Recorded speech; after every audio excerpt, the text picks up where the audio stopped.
To most people, stringed orchestral instruments having anything to do with rock and roll is almost an oxymoron. However, unlike the common misconception, violins, violas, cellos, and basses are not necessarily limited to a symphony concert hall.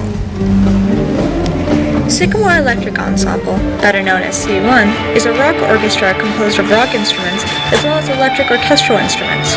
Started SEE1 back in, actually I think the fall of 2003. Our first concert was in 2004.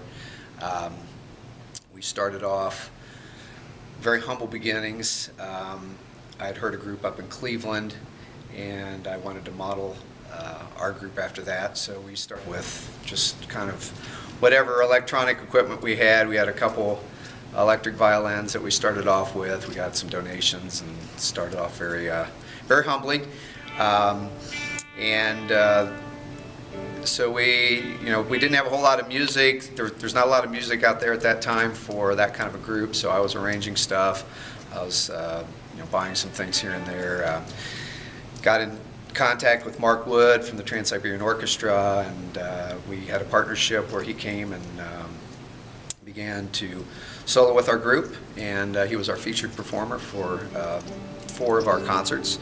And through that collaboration, got to find out about some more music. He had some arrangements. He helped us out on learning about soloing and a lot about sound, learning about sound. So it was a real steep learning curve for me initially, learning how to deal with all the electronics of it, and it was all new to me as a classical musician. I mean, I always enjoyed rock and roll as a kid, but I really didn't have much background in that area, so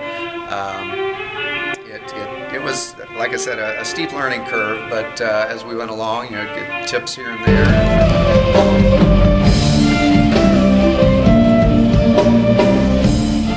When I started SEE1, it was back in freshman year, and I was in the back playing an acoustic violin with a pickup. It was really lame, and over the years I moved myself to the front, to the middle. Now I play a 6-string electric violin with frets on it. On February 15th, the concert will be including songs by Foo Fighters, Skillet, Guns N' Roses, and the Beatles. SEE1 will also be joined by world-renowned jazz violinist Christian Howells, one of America's most acclaimed jazz violinists. I hope people go. I hope they like it. I hope that everyone's enjoyed what I've done for the past 4 years, because I know I've loved it. And thanks.